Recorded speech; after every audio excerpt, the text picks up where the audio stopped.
രാധ ദർശന വന്ന് കാണുകയാണ് കേട്ടോ. എന്നിട്ട് അവൾ ചോദിക്കുന്നുണ്ട്, സാറെന്തിനാ എൻ്റെ ഓട്ടോ ഇറക്കി തന്നത്? ആ മൂന്നടവും അടച്ചെന്ന് ഞാൻ കേട്ടല്ലോ. അത് വേണ്ടായിരുന്നു. എന്തിനാ എന്നെ സഹായിച്ചതെന്ന് ഇങ്ങനെ ചോദിക്കാൻ കേട്ടോ. അപ്പോൾ ദർശൻ പറയുന്നുണ്ട്, അതിന് നിങ്ങളെ സഹായിച്ചത് ഞാനല്ലല്ലോ, അത് മറ്റൊരാളാണെന്ന് ഇങ്ങനെ പറയാൻ കേട്ടോ. അതാരെ എന്നെ സഹായിച്ചത് എനിക്കത് അറിയണം. പക്ഷേ അത് എനിക്കിപ്പോൾ നിങ്ങളോട് പറയാനായിട്ട് പറ്റത്തില്ല. ആള് പറഞ്ഞിരിക്കുന്നത് നിങ്ങളോട് അതിപ്പോൾ പറയണ്ടെന്നാണ്. അങ്ങനെ രാധ ഒരുപാട് നിർബന്ധിക്കുന്നുണ്ട് പറയണമെന്ന്. പക്ഷേ ദർശനാണെങ്കിൽ അത് പറയുന്നില്ല കേട്ടോ. എന്നിട്ട് നിങ്ങൾ അടച്ച പൈസ നിങ്ങൾ തിരിച്ചു തന്നാൽ മതി, പലിശ ഒന്നും വേണ്ടെന്നിങ്ങനെ പറയാൻ കേട്ടോ.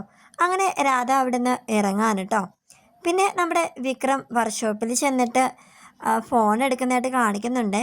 എന്നിട്ട് അവരോട് പറയാണ്, നിങ്ങൾ ഈ ഫോൺ ഇവിടെ ഇരിക്കുന്നത് കണ്ടില്ലെന്നിങ്ങനെ ചോദിക്കുകയാണ്. എടാ ഞങ്ങൾ ശരിക്കും കണ്ടില്ല, അതൊക്കെ പോട്ടെ, നീ ഇത് എവിടെയായിരുന്നു? നിന്നെ വീട്ടിൽ വന്ന് ഞാൻ അന്വേഷിച്ചിരുന്നിങ്ങനെ പറയാൻ കേട്ടോ. ആ ഞാൻ വീട്ടിൽ തന്നെ ഉണ്ടായിരുന്നു. ആ അതൊക്കെ പോട്ടെ, എൻ്റെ ഫോൺ ഇവിടെ നിന്ന് അടിച്ചിട്ട് നിങ്ങൾ കേൾക്കാതിരുന്നത് എന്താണെന്ന് ഇങ്ങനെ ചോദിക്കാൻ കേട്ടോ. അങ്ങനെ കൂട്ടുകാർ പറയുന്നുണ്ട്, എടാ ഞങ്ങൾ കേട്ടില്ലടാ, സത്യമാണ്. ആ പിന്നെ നിന്നെ ശ്രീനി സാറ് തിരക്കിയിരുന്നു, നീ ഒന്ന് അങ്ങോട്ട് ചെല്ലിട്ടോ എന്നിങ്ങനെ പറയാൻ കേട്ടോ. അങ്ങനെ വിക്രം അവിടെ നിന്ന് ഇറങ്ങാൻ കേട്ടോ.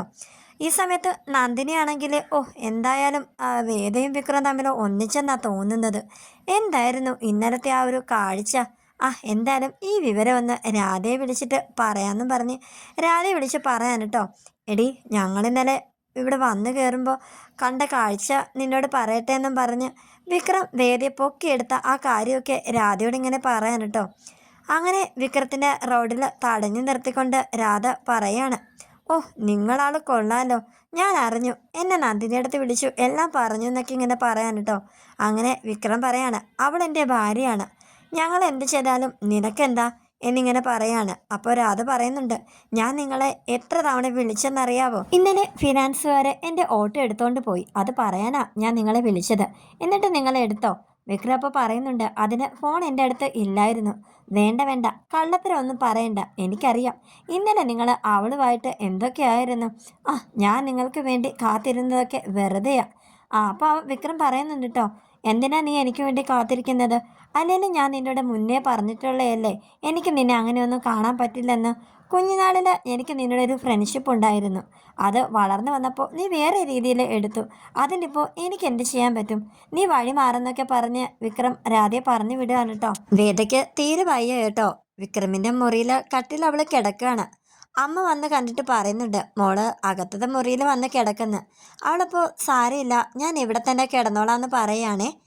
അമ്മ നന്ദിനീനെ ഇങ്ങോട്ട് വിടാം, ഇവിടേക്ക് തൂത്തു വരാനായിട്ട് അവളോട് ഞാൻ പറയാമെന്ന് പറഞ്ഞ് നന്ദിനീനെ റൂമിലോട്ട് വിടുന്നുണ്ട്. അങ്ങനെ നന്ദിനിയാണെങ്കിൽ വേദിയോട് പറയാണ്, നിനക്ക് കാര്യമായെന്നൊന്നും കണ്ടിട്ട് എനിക്ക് തോന്നുന്നില്ല. അല്ലേലും ഇതൊക്കെ നിന്റെ അടവാണെന്ന് എനിക്ക് തോന്നുന്നത്. ഇന്നലെ എന്തായിരുന്നു, ഞങ്ങൾ ഇങ്ങോട്ട് വന്ന് കയറിയപ്പോൾ അവൻ നിന്നെ പൊക്കിയെടുത്തോണ്ട് നിൽക്കുമല്ലായിരുന്നോ? അപ്പോൾ വേദയും വിട്ടുകൊടുത്തില്ല കേട്ടോ. അങ്ങനെ വേദ പറയാ, അതെ പിന്നെ നന്ദിനിയെടുത്തി ഇന്നലെ ഇവിടെ എന്താ സംഭവിച്ചെന്ന് ഞാൻ പറയട്ടെ എന്നൊക്കെ ഇങ്ങനെ അവളെ കളിയാക്കാൻ കേട്ടോ. നന്ദിനി അപ്പോൾ അയ്യയ്യേ എന്താ ഈ പറയുന്നത്? നിങ്ങൾ തമ്മിൽ നടക്കുന്നതൊന്നും എന്നോട് പറയണ്ട, നീ പറയുന്ന ഒന്നും എനിക്ക് കേൾക്കണ്ട, ഞാൻ പോവുക, നീ വേണമെങ്കിൽ ഇവിടെ തൂത്തുവാര്, എനിക്കൊന്നും പറ്റില്ലെന്ന് പറഞ്ഞ് ഇങ്ങനെ ചുണ്ടി പിടിച്ചിങ്ങനെ അവൾ പോവാൻ കേട്ടോ. വേറെയാണെങ്കിൽ അപ്പോൾ കളിയാക്കി ഇങ്ങനെ ചിരിക്കുകയാണ്. വിക്രം ശ്രീനിസാറിൻ്റെ വീട്ടിൽ അദ്ദേഹത്തിനെ കാണാനായിട്ട് വരുവാൻ കേട്ടോ. അദ്ദേഹത്തിനും അദ്ദേഹത്തിൻ്റെ ഭാര്യയ്ക്കും അവനെ കണ്ടപ്പോൾ തന്നെ വളരെ സന്തോഷമായി. അവനോട് ഇരിക്കാനൊക്കെ പറയുന്നുണ്ട് കേട്ടോ. എന്നിട്ട് ശ്രീനിസാറാണെങ്കിൽ അവനെ ചോറ് കഴിക്കാനായിട്ട് നിർബന്ധിക്കുകയാണ്.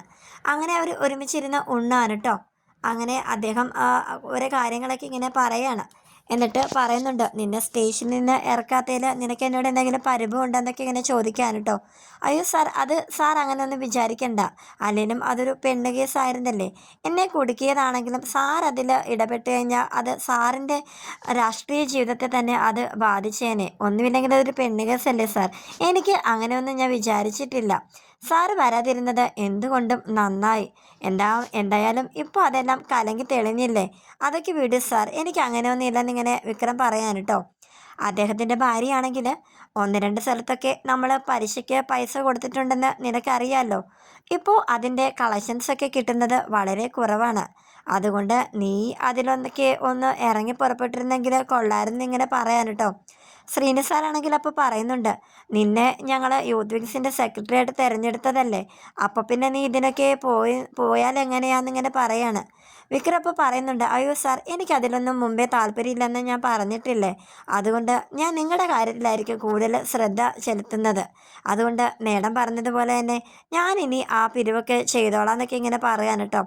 അങ്ങനെ ശ്രീനി സാറിനും അതൊത്തിരി സന്തോഷമായി. അങ്ങനെ അവർ ഒരുമിച്ചിരുന്ന് ഭക്ഷണമൊക്കെ കഴിക്കുന്നതായിട്ട് കാണിക്കുകയാണ്. വൈകി വീട്ടിൽ വരുന്ന വിക്രത്തിനോട് അമ്മ പറയുന്നുണ്ട്, വേദയുടെ കാലിന് തീരെ വയ്യ, നീ അവൾക്ക് കാലിന് തൈലമൊക്കെ ഇട്ട് കൊടുക്കണമെന്ന് പറയാൻ കേട്ടോ. അവരുടെ കൈക്ക് കുഴപ്പമൊന്നുമില്ലല്ലോ, കാലിനല്ലേ വയ്യാത്തത്, അമ്മ തന്നെ അങ്ങ് ഇട്ട് കൊടുത്താൽ മതി എന്ന് പറയാൻ കേട്ടോ.